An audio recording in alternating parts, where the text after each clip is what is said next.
우리가 계속해서 한 2개월에 걸쳐 그 생명의 삶 큐티 민수기를 살펴보고 있는데요. 민수기는 크게 두 부분으로 나눌 수 있습니다. 1장부터 25장까지 한 부분, 그리고 26장부터 36장 마지막까지 이렇게 크게 두 부분으로 나눌 수 있어요. 먼저 1장부터 25장까지는 하나님의 약속을 신뢰하지 못하고 반역과 원망을 일삼았던 출애굽 1세대들을 다루고 있습니다. 그들이 광야 생활 동안 어떻게 하나님 앞에 불순종했는지, 그럼에도 또 하나님은 어떻게 이들을 지키시고 보호하셨는지에 대한 이야기가 1장부터 25장 출애굽 1세대들을 대상으로 다루고 있습니다. 그리고 두 번째 26장부터 36장까지는요, 이 출애굽 1세대가 아닌 2세대의 내용을 다루고 있어요. 이 출애굽 1세대들이 약속의 땅에 들어가지 못하고 40년 광야 생활 동안 거의 다 죽습니다. 그리고 이제 출애굽 2세대가 역사의 전면에 딱 등장하는 거예요. 그래서 26장에는 출애굽 2세대들을 대상으로 인구조사가 나옵니다. 여러분, 민수기에는 총 몇 번의 인구조사가 있습니까? 2번이죠. 민수기 1장과 26장 총 2번의 인구조사가 나오는데요, 이 1차와 2차의 인구조사가 다릅니다. 먼저 1차는 아까 말씀드린 대로 출애굽한 세대들, 그죠? 1세대들을 대상으로 인구조사를 실시하는데, 이 출애굽기에 보면 이스라엘 백성들이 출애굽의 그 은혜를 경험하고 시내산에서 하나님과 언약을 맺고 율법을 받습니다. 그리고 그렇게 시내 광야에서 약 1년간 머무르게 돼요. 약 1년간 시내 광야에서 율법도 받고요, 성막도 짓고요, 또 제사제도나 절기와 같은 다양한 율례를 하나님으로부터 받습니다. 그러니까 언약을 맺고 공식적인 이제 민족, 나라로 출범하는 그 기간을 1년 동안 가지면서 하나님부터 율법을 받아요. 그게 바로 레위기까지의 내용입니다. 그리고 이제 드디어 약속의 땅 가나안으로 출발을 하는데, 그 가나안에는 누가 살고 있죠? 가나안 민족들이 살고 있습니다. 그러니 이스라엘이 그 땅을 차지하려면 어떻게 해야 될까요? 싸워야죠, 그죠? 전쟁을 해서 그 땅을 차지해야 됩니다. 그래서 각 지파별로 싸움에 나갈 만한 자를 계수하는 게 1차 인구조사의 목적입니다. 우리 민수기 1장 3절 말씀을 앞에 화면 보시고 함께 같이 읽어보실까요? 이스라엘 중 20세 이상으로 싸움에 나갈 만한 모든 자를 너와 아론은 그 진영별로 계수하되 돼 있죠. 여기 싸움에 나갈 만한 모든 자를 계수하라, 20세 이상으로. 그러니까 정리하면 1차 인구조사의 대상은 하나님의 놀라운 기적과 구원의 은혜를 맛보면서 하나님과 직접 언약을 맺었던 출애굽 1세대들입니다. 출애굽한 세대들이 대상이에요. 그리고 그 목적은 약속의 땅으로 나아가기 위해서 어떻게 행진할 것인지, 어떻게 군대를 조직할 것인가, 이게 바로 1차 인구조사의 목적이었습니다. 그런데 이들이 가데스 바네아에서의 불순종으로 인해 광야에서 다 죽게 되죠. 그게 민수기 25장까지의 스토리에 쭉 이어집니다. 그리고 이제 26장에 와서는 정말 가나안 땅에 들어갈 출애굽 2세대들을 대상으로 인구조사를 하는 거예요. 그래서 우리 민수기 26장 64절 한번 보시면요, 모세와 제사장 아론이 시내 광야에서 계수한 이스라엘 자손은 한 사람도 들지 못했다라고 하죠. 여기 시내 광야에서 계수한 이스라엘 자손, 누구를 말합니까? 출애굽 1세대들, 그죠? 그 출애굽 1세대는 지금 이 민수기 26장 2차 계수에서는 한 사람도 들지 못했다는 거예요. 그리고 이어지는 65절을 보시면, 이는 여호와께서 그들에게 대하여 말씀하시기를 그들이 반드시 광야에서 죽으리라 하셨습니다. 이러므로 여분네 아들 갈렙과 눈의 아들 여호수아 외에는 한 사람도 남지 아니하였더라라고 합니다. 출애굽 1세대는요, 여호수아와 갈렙을 제외하고 다 죽었습니다. 그래서 이제 출애굽 2세대로 완전히 세대 교체가 이루어져서 인구조사를 실시했는데, 그 인구조사의 목적, 2차 인구조사의 목적은 첫 번째 1차 때와 똑같습니다. 그 땅에 들어가려면 전쟁을 해야 되니까 전쟁에 나갈 만한 자를 계수하는 목적이 있어요. 그런데 거기서 끝이 아니라 1차 때와 또 다른 목적이 있는데, 이게 중요합니다. 바로 땅 분배를 위한 인구조사였다라는 사실이에요. 이 출애굽 2세대들이 곧 가나안 땅에 들어가지 않습니까? 그래서 그 땅에서 땅을 분배하기 위한 목적으로 인구조사를 실시했다라는 거예요. 26장 51절부터 54절을 보시면요, 이스라엘 자손에 계수된 자가 60만 1730명이었더라. 여호와께서 모세에게 말씀하여 이르시되 이 명수대로 땅을 나눠 주어 기업을 삼게 하라. 수가 많은 자에게는 기업을 많이 줄 것이요 수가 적은 자에게는 기업을 적게 줄 것이니 그들이 계수된 수대로 각기 기업을 주되라고 하죠. 지금 2차 인구조사, 민수기 26장에 나오는 2차 인구조사를 다 끝낸 다음에 하나님께서 이 명수대로 땅을 나눠주어 기업을 삼게 하라 말씀하죠. 그러니까 너희들이 땅을 정복하는 것은 기정사실이다. 그러니 나를 믿고 나를 신뢰하고 나를 따른다면 반드시 그 땅을 정복할 것인데, 땅을 정복하는 것 이상으로 중요한 게 뭐냐? 이 정복한 땅을 각 지파별로 필요와 특성에 맞게 잘 분배하는 것이었습니다. 그래서 그 땅을 분배를 하기 위해, 분배를 잘하기 위해서 인구조사를 실시한 것이죠. 그러니까 정리하면 2차 인구조사의 목적은 땅을 차지하기 위한 정쟁의 목적과 플러스 그 땅을 분배하기 위한 목적, 이 두 가지가 있는 겁니다. 이해되시죠? 이렇게 각 지파는 계수된 수대로 각기 알맞은 땅을 받게 될 겁니다. 근데 문제는 지파별로 땅을 분배받는데 그 지파 안에서의 또 땅 분배는 어떻게 이루어질 거냐 하는 문제가 남아 있어요. 여러분, 만약에 누가 여러분들한테 땅을 준다 라고 가정을 해보자고요. 가정을 하는 겁니다. 벌써부터 너무 좋아하시는 분들이 계시는데, 여러분, 그러면 저기 강원도 산골에 있는 산지를 선택할 겁니까? 아니면 서울 도심 한강변을 선택하시겠습니까? 하나님이 다른 사람은 다 한강변을 주고 평지를 주는데 나한테는 해발 2000m 고지에 있는 산을 준다. 어떨 것 같으세요? 하나님, 저 고산증이 있어요. 저 산에서는 못 살아요. 거기는 쿠팡 로켓 배송도 안 되고요. 주변에 백화점도 없잖아요. 뭐 저는 이럴 것 같아요. 사람들은 누구나 다 살기 좋은 땅, 옥토 같은 땅, 지금 이스라엘 상황으로 치면은 점령하기 쉬운 땅, 다 그런 땅을 원하지 않겠어요? 그래서 하나님은 공정한 땅 분배를 위해 내세운 원칙이 뭐냐면 제비뽑기입니다. 제비뽑기. 우리 민수기 26장 55절 56절 함께 같이 한번 읽어보실까요? 오직 그 땅을 제비 뽑아 나누어 그들의 조상 지파의 이름을 따라 얻게 할지니라. 그 다소를 막론하고 그들의 기업을 제비 뽑아 나눌지니라. 자, 땅을 분배할 때 그 땅 분배의 원칙이 뭐라고 합니까? 제비뽑기입니다. 여러분, 제비뽑기가요 그냥 뭐 운에 맡긴다 이런 의미가 아니라 하나님의 주권을 신뢰하는 거예요. 여러분, 지금 땅을 분배하는 주체가 누굽니까? 하나님이세요. 그죠? 왜냐하면 하나님이 그 땅을 주신 것이고 하나님이 가나안 땅을 정복하게 하실 것이기 때문에, 아니 하셨기 때문에 땅을 분배하는 주체는 하나님입니다.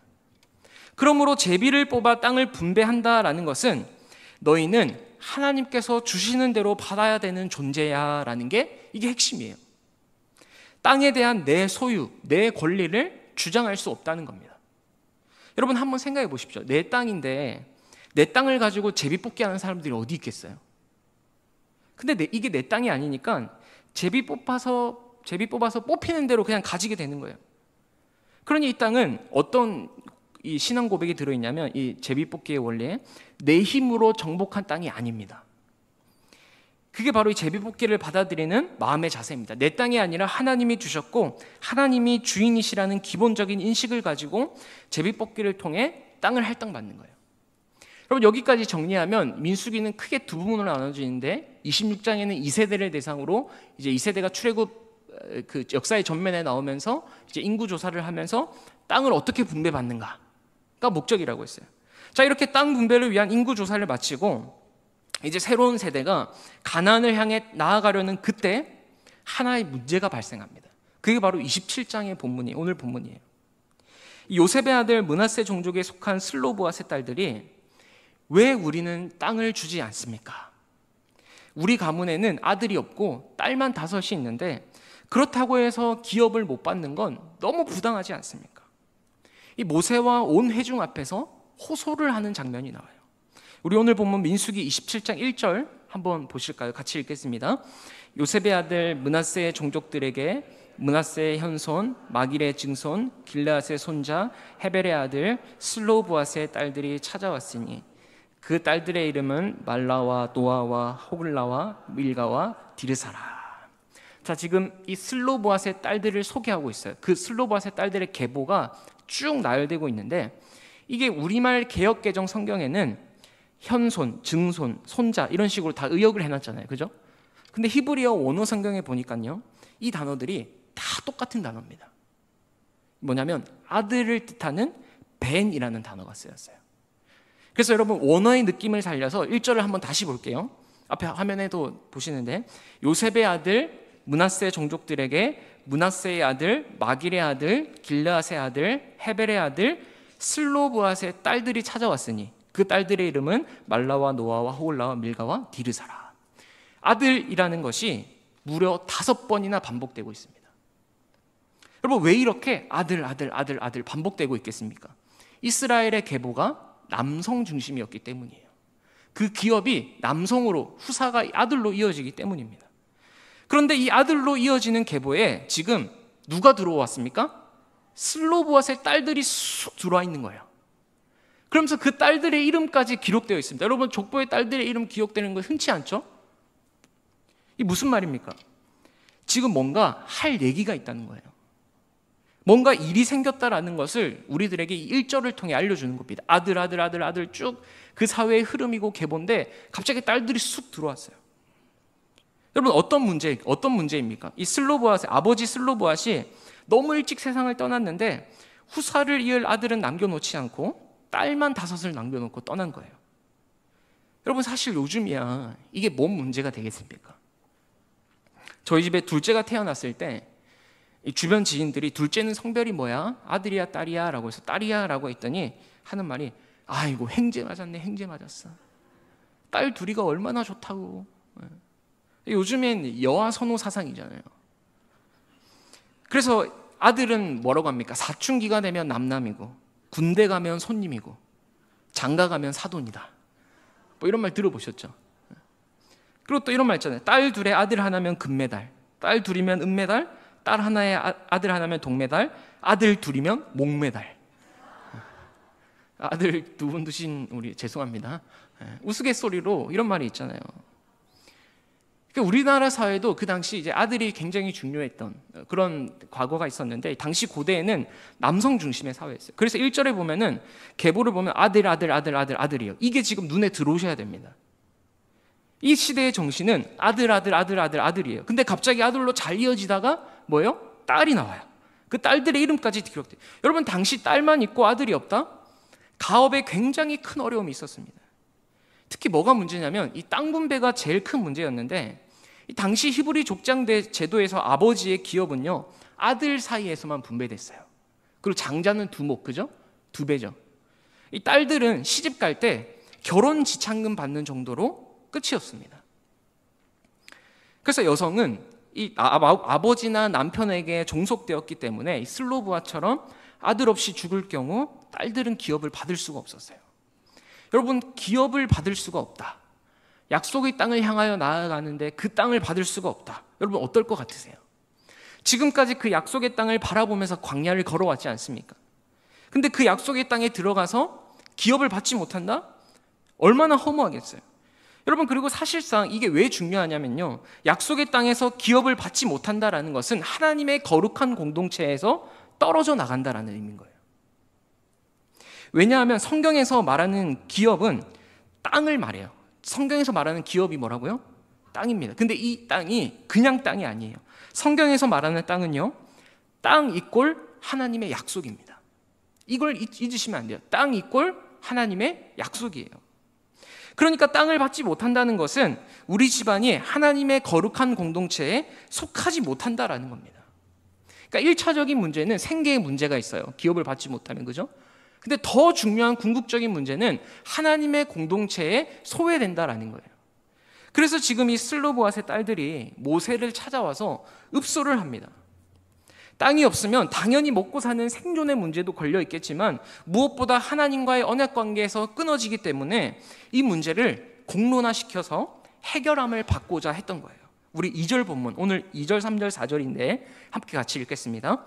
그들이 회막문에서 엘라살과 지휘관들과 온 회중 앞에 서서 이르되, 우리 아버지가 광야에서 죽었으나 여호와를 거슬러 모인 고라의 무리에 들지 아니하고 자기 죄로 죽었고 아들이 없나이다.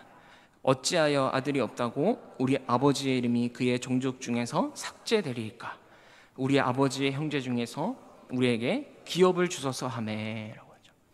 지금 이 슬로보앗의 딸들이 회막문으로 모세를 찾아왔다라고 돼 있어요. 여기서 회막은요, 이 원어로 보면은 이 각 가문의 장막이 아닙니다. 그러니까 각 집의 장막, 서 있는 그 집의 장막이 아니라 이스라엘의 모든 결정이 이루어지는 성막, 성회를 의미해요. 그러니까 지금 이 문제를 공론화시켜서 하나님의 임재가 있는 성막, 그리고 모든 이스라엘의 시선이 집중되는 그 성회에서 공식적으로 이 문제를 다루고 있어요. 왜냐? 이건 개인이 해결할 수 있는 문제가 아니거든요. 누군가 한 명이 결정한다고 해서 이게 어떻게 될 수 있는 사안도 아니기 때문에 온 회중이 함께 모여서 하나님 앞에서 하나님 뜻대로 처리하기 위해 공식적으로 모인 거예요. 그리고 그 공식적인 자리에서 슬로보앗의 딸들이 말합니다. 우리 아버지가 광야에서 죽었으나 여호와를 거슬러 모인 고라의 무리에 들지 아니하고 자기 죄로 죽었고 아들이 없습니다. 여러분, 우리가 2달에 걸쳐 민수기를 쭉 살펴보면서 고라와 다단의 반역을 보셨을 거예요. 지금 이 슬로바스 딸들이 고라의 무리에 들지 않았다. 그 고라의 일당들을 얘기합니다. 그 고라의 무리들이 야, 하나님이 너희와만 함께하냐? 우리 가운데도 하나님이 계셔. 야, 너희만 리더냐? 우리도 리더야. 모세와 아론의 권위를 거슬렀어요. 그래서 결국 심판을 당하게 되죠. 그래서 이 고라의 무리의 일당들은 아무래도 기업 땅을 못 받았던 것 같아요. 그러니 지금 이 얘기를 하면서 슬로바스 딸들이 우리 아버지가 그 고라의 무리에 들지 않고 그냥 자기 죄로 죽었다라는 겁니다. 여러분, 여기서 자기 죄로 죽었다라는 것은 지금 출애굽 1세대가 광야에서 다 죽었지 않습니까? 아까 말씀드렸던 가데스 바네아에서 가나안을 정탐하고 난 뒤에 그 땅 주민들은 너무 강합니다. 우리는 메뚜기 같습니다. 못 들어갑니다. 애굽으로 돌아가야 됩니다. 그래서 하나님이 진노하셔서 그래, 너희 말처럼 니네들 아무도 못 들어가. 40년 동안 광야에서 방황하다가 다 죽게 될 거예요. 그래서 즉 이 약속의 땅에 들어가기를 거부한 그 죄 때문에 죽었다라는 게 자기 죄로 죽었다라는 거예요. 그렇게 우리 아버지도 다른 사람과 똑같이 죽었지 않습니까? 근데 그렇게 죽은 자들의 자식들은 다 땅을 기업으로 받는데 왜 우리는 아들이 없다고 제외되어야 합니까? 라고 의문을 제기한 거예요. 호소를 하는 겁니다. 여러분, 지금 이 슬로보앗의 딸들의 말은요, 지금 우리의 관습과 지금 우리의 상식으로 말고 당시의 관습, 당시의 상식으로 들으면 굉장히 충격적인 말입니다. 왜냐하면 아들이 없으면 못 받는 게 당연한 시대였거든요. 당연한 시대. 그냥 아무렇지 않게 당연하게 여겨지는 시대였다는 거예요. 그러니까 상식선으로 이 말을 듣는다라고 하면 좀 죄송한 표현이지만 그 당시로 치면 이런 거예요. 어디 감히 여자가. 너희들이 뭘 안다고. 혹은 이럴 수도 있죠. 이런 분도 계실 거예요. 너희가 지금 하나님의 말씀을 무시하는 거야? 여호와의 율법을 무시해서 이런 거야? 라고 충분히 이야기할 수 있는 상황이다라는 거예요. 여러분, 사실 당시에 아들이 없고 딸만 있었던 집안이 얼마나 많았겠어요. 이 슬로보앗의 집안만 뿐의 문제가 아니었을 겁니다. 근데 이 사회적 통념이라는 것을 깨는 것이 너무 어려우니까 다들 아무 말도 못하고 가만히 있는데 이 슬로보앗의 딸들은요, 침묵하지 않아요. 왜 그랬을까요? 당시 상황으로 보면은 굉장히 위험하고 무모한 발언이잖아요. 근데 왜 슬로보앗의 딸들은 너무나 간절하고도 절실하게 그리고 용기 있게 이러한 요청을 했던 것일까요? 4절 마지막 절, 이 슬로보앗의 딸들이 했던 4절 마지막 절을 보시면요, 4절 마지막 하반절을 보시면요, 우리 아버지의 형제 중에서 우리에게 무엇을 달라고 얘기합니까? 기업을 주소서. 기업을 달라고 해요. 그냥 땅이라고 하지 않고요, 기업이라고 합니다. 기업. 그러니까 하나님께서 주시겠다고 한 그 약속의 땅이 슬로보앗의 딸들에게는 기업으로 인식되고 있는 거예요. 여러분, 오늘 이 짧은 본문에 기업이라는 말이 총 7번 나옵니다. 그러니까 그 땅이 단순한 땅이 아니라 하나님의 약속이 있는 기업임을 강조하고 있는 거예요. 그러니 여러분, 이 문맥적인 흐름에서 이 슬로보앗의 딸들의 호소는요, 단순히 땅에 대한 욕심이라고 볼 수 없습니다. 하나님의 약속에 대한 믿음의 호소인 거예요. 이런 거죠. 다 땅을 주면서 왜 우리는 땅을 못 받습니까? 그 땅이 나중에 얼마나 올라갈 건데요. 이런 부동산적인 가치로 땅을 달라고 한 게 아니라요, 하나님께서 약속하신 그 약속에 대한 믿음으로, 그게 기업이라는 표현이거든요. 신약에도 나오잖아요. 우리가 받을 기업, 유업. 그러니까 하나님이 주시겠다는 그 땅의 본질에 대한 믿음으로 우리는 그 땅을 기업으로 받아야 됩니다라고 청원을 하는 거예요. 여러분, 지금 이 가나안 땅, 이들이 말하는 그 기업, 그 가나안 땅, 하나님 약속하신 땅 가나안 땅은요, 그냥 거저들 수 있는 땅이 아닙니다. 그냥 거저들 수 있는 땅이라면 이 요구가 욕심일 수도 있을 것 같아요. 그러나 그 땅에는 여전히 거대한 아낙 자손들이 살고 있고요, 성읍은 너무나 견고합니다. 그래서 40년 전 가데스 그 출애굽 1세대들이 어떻게 얘기했어요? 우리는 메뚜기입니다. 그들을 이길 수가 없어요. 울고불고 난리도 아니었잖아요. 그러니까 여러분, 출애굽 1세대들은 그 땅을 정탐하면서 직접 눈으로 봤음에도 그 땅을 기업으로 주시겠다고 하신 그 하나님의 약속, 그 땅의 의미를 잘 몰랐어요. 아니, 알았다고 하더라도 그 땅을 믿음으로 바라보지 못했습니다. 그런데 지금 이 슬로보앗의 딸들은요, 우리에게도 그 기업을 주소서. 여러분, 방금 말씀드린 것처럼 지금 기업을 달라고 호소하는 이 시점은요, 땅을 다 점령하고 나서가 아닙니다. 아직 그 땅은 난공불락의 여리고성이 견고하게 서 있고요, 거대한 아낙 자손들이 눈에 불을 켜고 그 땅을 지키고 있어요. 즉, 그들과 싸워야 한다는 사실을 모르는 게 아니에요. 다 알고 있습니다. 근데도 지금 기업을 달라고 요청하고 있는 거예요. 왜냐하면 하나님이 주시겠다고 한 그 약속, 그 땅, 그 기업의 의미가 뭔지를 알거든요. 그 약속의 땅을 믿음의 눈으로 바라보면서 하나님의 약속을 신뢰했거든요. 여러분, 창세기에 보면 하나님께서 아브라함과 이삭, 야곱 이 족장들에게 끊임없이 땅과 자손에 대한 약속을 주십니다. 내 자손을 땅에 티끌같이 하겠다. 내가 너와 내 후손에게 이 온 땅을 주어 영원한 기업이 되게 하겠다. 여러분, 왜 하나님은 계속해서 땅과 자손에 대한 약속을 주신 걸까요? 결론적으로 말씀드리면 하나님께 택함받은 백성들이 하나님이 약속하신 땅에서 하나님의 나라를 이루어가기 위해, 하나님 나라의 사명을 감당하기 위해서 땅과 자손에 대한 약속을 주신 거예요. 여러분, 우리가 보통 국가라고 부르는 국가의 3요소가 있는데요, 주권, 영토, 국민, 이 세 가지가 국가의 3요소입니다. 그러니까 한 나라, 한 국가를 이루려면 최소한 땅, 영토가 있어야 되고, 국민, 사람이 있어야 되고, 주권이 있어야 된다는 거예요. 이 개념을 하나님 나라에 그대로 도입하면요, 하나님의 선택한 백성, 국민이죠, 하나님이 주신 땅, 영토죠, 그 땅에서 하나님의 주권을 지키며 살아가는 것, 이게 하나님 나라예요. 그래서 하나님이 아브라함에게 내가 너로 큰 민족이 되게 하겠다. 그게 뭡니까? 이스라엘 아닙니까? 하나님이 이스라엘을 열방의 빛으로 삼으시고 하나님의 백성으로 택하신 거예요. 그리고 그 택한 백성에게 주신 땅이 어디입니까? 가나안 땅입니다. 그러니까 성경에서 땅은요, 단순히 토지 개념이 아니라는 거예요. 자자손손 대대로 잘 먹고 잘 살아라고 주신 게 아닙니다. 하나님의 택한 백성들이 그 땅에서 하나님 나라를 이루어가라고 주신 거예요. 여러분, 하나님의 백성들이 하나님이 허락하신 땅에서 하나님의 주권을 지켜야 되는데, 하나님의 주권을 지킨다는 게 뭐죠? 그러면 하나님의 주인 되심을 인정하는 거예요. 하나님이 우리를 다스리시고 통치하신다, 이게 하나님 주권이잖아요. 그래서 하나님께 택함받은 백성이, 국민이 하나님이 주신 땅에서 하나님의 주권을 확립하며 살아갈 때 그 땅은 번성되고 확장됩니다. 땅에서 축복이 이루어지기도 하고 때로는 징계가 이루어지기도 하는 거예요. 반면 하나님의 백성이 그 땅에서 하나님의 주권을 인정하지 않는다, 하나님의 통치와 다스림을 받지 않는다, 어떻게 될까요? 땅을 잃어버립니다. 그래서 아담이 에덴 동산에서 쫓겨나잖아요. 그래서 이스라엘이 바벨론 포로로 끌려가잖아요. 하나님의 백성이 그 땅에서 하나님의 주권을 인정하지 않으니까.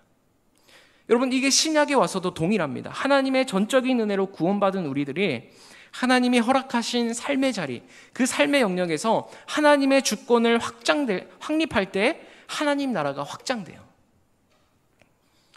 이게 사도행전 1장 8절 말씀입니다. 예루살렘과 온 유대와 사마리아와 땅끝까지 이르러 내 증인이 되라. 우리가 너무 잘 아는 말씀이죠. 어디까지 이르러 내 증인이 되라고요? 땅끝까지 이르러. 하나님의 계획은 땅끝까지예요. 그러니까 땅이 너무너무 중요한 거예요, 이 성경에서는. 내가 살아가는 그 삶의 자리, 하나님이 나에게 허락하신 그 땅에서 하나님의 주권을 지키는 겁니다. 하나님의 주인 되심을 인정하며 말씀의 통치를 받는 거예요. 그럴 때 하나님의 나라가 확장된다라는 거예요. 여러분, 그러니 성경에서 땅은요, 하나님의 백성이 사명을 이루며 살아야 할 터전입니다. 하나님께서 자신의 택한 백성들에게 선물이자 사명으로 주신 것이 땅이에요. 그 땅에서 너희들이 말씀에 순종함으로 제사장 나라가 돼서 하나님의 복을 만방에 전하고 증거하는 하나님의 축복의 통로로 살아야 된다라는 거예요. 이걸 위해서 하나님은 아브라함을 부르신 거예요. 본토 친척 아버지의 집을 떠나 내가 너를 부른 땅으로 가라. 불러내신 거예요. 그리고 그 후손들을 애굽에서 큰 민족으로 이루게 하셨고요. 그리고 이제 애굽에서 끄집어내셔서 약속의 땅으로 보내시는 겁니다. 하나님을 기업으로 삼는 그 존귀한 삶을 살라고, 하나님의 복을 만방에 전하라고. 여러분, 우리가 이 땅에 발을 딛고 살아가는 삶의 의미가 바로 여기에 있습니다. 하나님이 나에게 허락하신 이 자리에서 하나님의 주인 되심을 인정하며 사는 것. 여러분, 죄가 무엇입니까? 하나님을 주인으로 인정하지 않고 내가 내 삶의 주인이 되어 사는 게 죄 아닙니까?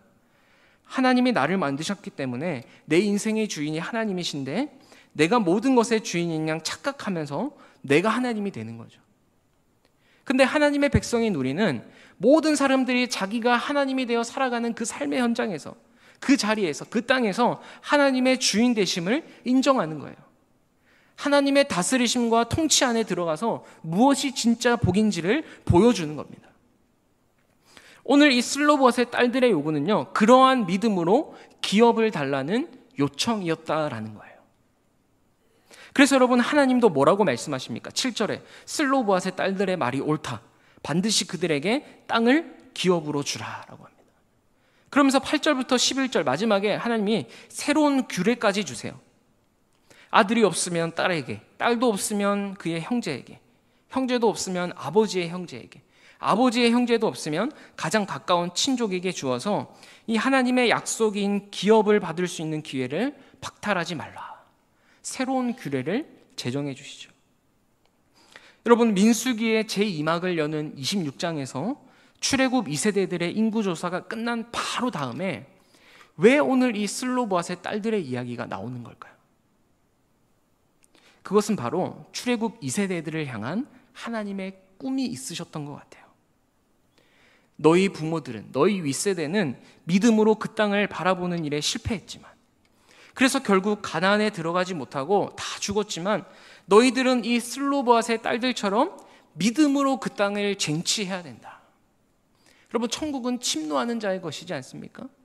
믿음으로 그 땅을 쟁취해야 된다. 출애굽 2세대들아, 너희는 그 땅을 하나님이 주시는 기업으로 삼고 그 땅을 향해 믿음으로 나아가야 된다. 그 땅에서 하나님을 증거하는 사명을 가지고 살아야 된다. 여전히 그 땅 주민들은 강하고 그 땅 성읍은 크지만 상황과 환경을 바라보지 말고 그 배후에 역사하시는 하나님을 바라보면서 하나님의 약속을 믿는 믿음으로 나아간다면 반드시 그 땅은 차지하게 될 거예요. 그래서 땅 분배의 목적으로 인구조사를 하고 땅 분배, 그 기업을 받지 못하는 슬로봇의 딸들의 호소가 나오는 거예요. 여러분, 출애굽 1세대들은요, 애굽의 10가지 재앙, 홍해가 갈라지는 기적, 하늘에서 만나가 내리는 수많은 이적을 경험했지만 믿음으로 그 땅을 바라보지 못했습니다. 믿음으로 하나님의 약속을 신뢰하지 못해서 그 땅, 그 약속한 땅에 들어가지 못하게 됐어요. 근데 지금 이 출애굽 2세대들이 역사의 전면에 등장하는 바로 그 첫 페이지에서 그 당시 너무나 사회적으로 열악했던 여인들, 아무도 주목하지 않았던 이 슬로봇의 딸들이 나와서 우리에게 기업을 주십시오. 그 기업을 사모하고 있어요.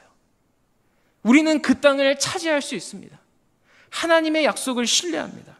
어찌하여 아들이 없다고 우리 아버지의 이름이 삭제될 수 있습니까? 하나님의 약속을 믿음으로 바라봅니다. 신뢰합니다.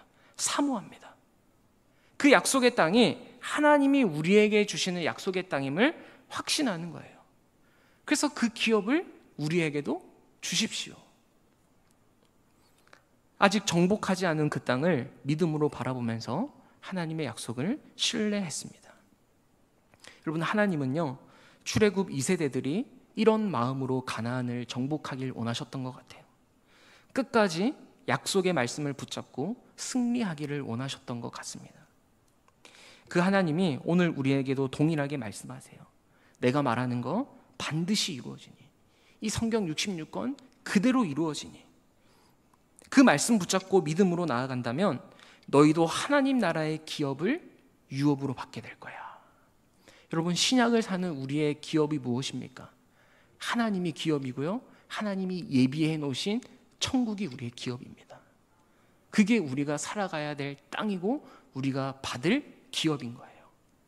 그 땅을, 그 하나님 나라를, 천국을 믿음으로 바라보고 이 땅에서 힘들지만 끝까지 하나님 말씀 붙잡고 승리하면 반드시 주신다는 겁니다.